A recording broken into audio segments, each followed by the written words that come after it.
Making the bird's nest for your row by row is very simple. You have some wood grain fabric and you have some of the dark brown left over. Even if you have a little bit of green or any other color you want to put in there, it's not a problem. So on the back, I have the fusible web that I used on the back. Make sure you peel off the paper before you start, or you're going to be in trouble trying to peel those little shards off the back of these. Is going to be crazy. So I just stack them, and what I'm going to do is I'm just going to take my rotary cutter and I'm just going to cut just random little skinny pieces. It doesn't take a whole lot.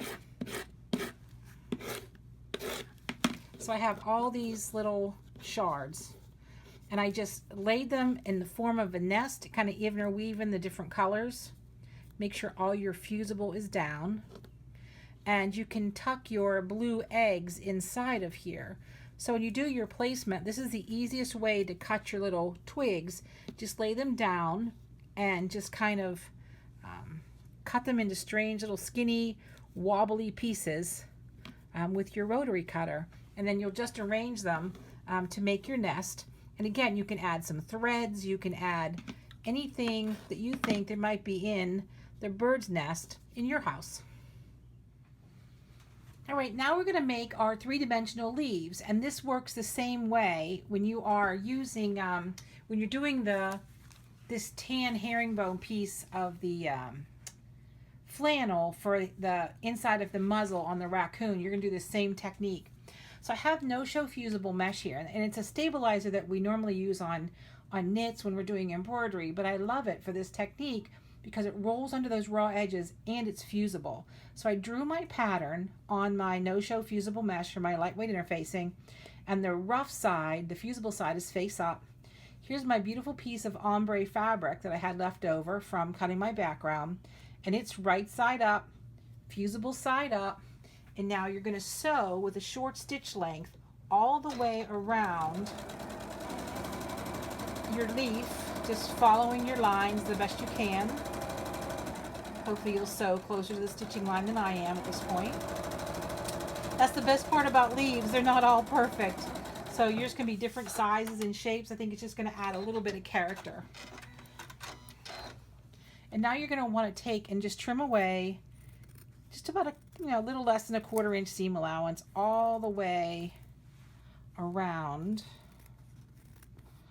your leaf shape or the muzzle shape, whatever you're making. Okay, and you're going to want to clip these rounded edges just with the inside of your scissor all the way around, and that'll help the fabric relax and turn easier. Then we're going to take and separate our two pieces, and we're just going to cut a slit right up the middle of our leaf. And don't worry, that's going to go the fusible side down. And now we're going to reach in and we're going to turn this out.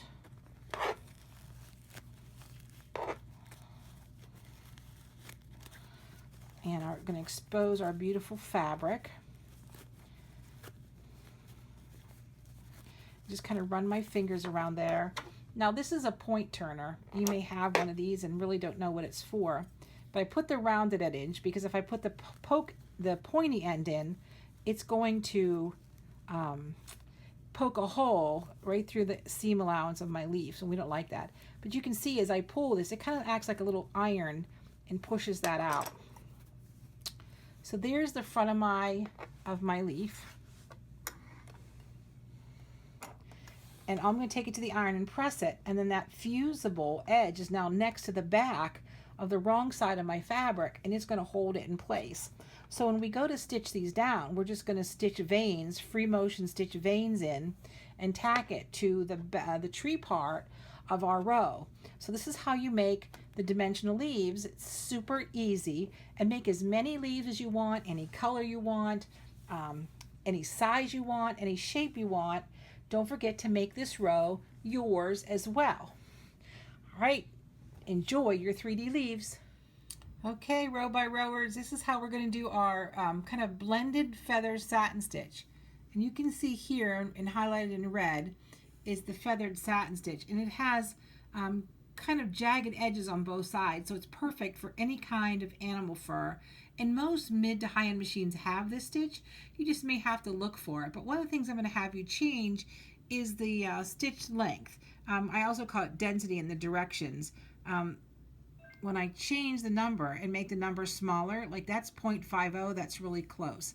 So the first color I'm going to do in the layer, I'm going to do it 1.0, so it's nice and lightweight.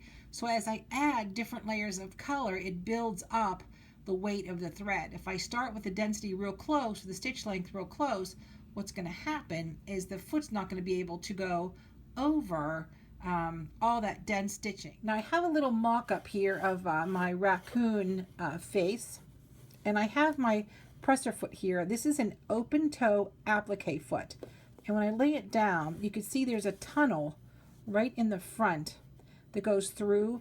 That's what's lets those heavy decorative stitches go underneath the foot smoothly. And then of course the open toe lets me see where I'm going, which is very important. You can see I have a little divot or a little slot cut out of the middle of the back of the opening, and that's going to be my center, and that's where I'm going to split my fabric. It's going to be half on and half off when it's on the machine, so it's going to ride just about right in there. So I'm starting with a light colored thread. It doesn't matter, you can do light, you can do dark. It's not going to matter which colors you do which. I'm going to guess you kind of probably want a darker color on top just for the contrast. So let's let me put the foot on, and we're going to start sewing. Okay, I'm doing my feathered satin stitch, and you can see it's going far left and far right, and then it reaches a center point. And we're doing something in a curve, so we always want to be able to pivot, and pivoting is so important. So whenever I get my needle close to the center, boom, like that, I'm going to be able to, presser foot comes up automatically for mine, but you lift your presser foot and you just pivot your fabric. You don't want to just grab your fabric and just kind of twist it and force it into shapes, because then you have open gaps in your applique. So here I am at a corner. Now I'm going to pivot.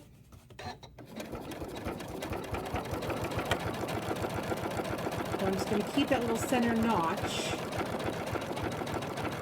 right down the middle. Now when you're pivoting with an applique, if it's an outside corner, you want your needle to stop at the outside.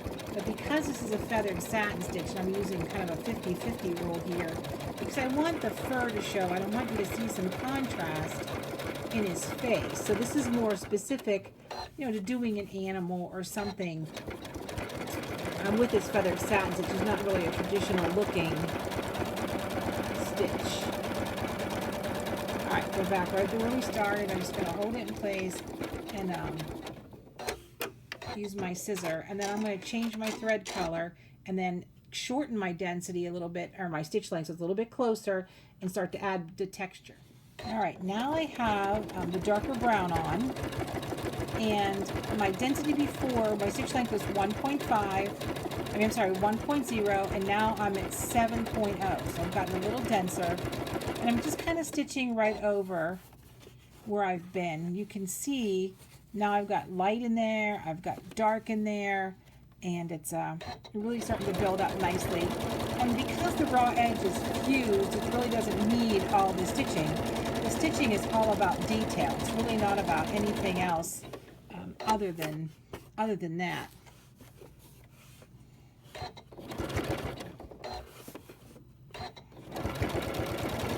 I'm not going to do the whole thing, and then I'll do a little bit, take it out and show you how it's progressing. And I am going to be adding one more color just because it's going to make me feel better. So you can see how I've got the grays and the browns, and it's starting to differentiate the gray from the tan. A lot of the raccoon faces are kind of this grayish taupe tan color. And let me add another darker color, and I'm going to make the density even closer so you can see what the finished result looks like. All right, not only did I shorten my stitch length, so my thread colors are much denser. I also narrowed it a little bit this time. So before I was at 8 millimeters wide, now I'm at 7. And most sewing machines are 7 millimeters unless you're on the top end. But just make sure you vary your stitch length and your stitch width. So now I'm going in to lay in this other color.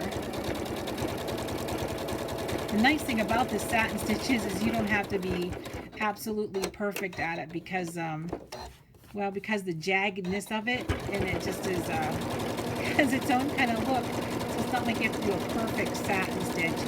And nobody's fur is perfect.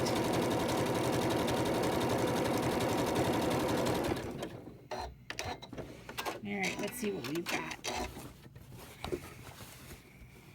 All right, there we go. We've got lights and darks, and you can see all 3 colors in there, giving it beautiful contrast. We buy these beautiful sewing machines, and I think it's kind of amusing that we only use like 2 stitches. So this is a perfect opportunity to make your applique look a little special and step outside that normal pin stitch or buttonhole applique stitch and pick some of your fun stitches to create a lot of texture and personality in your appliques, and especially in your little animal faces. You know, we love row by row, and I hope you enjoy sewing our Western Pennsylvania treehouse with Mr. Raccoon hiding inside.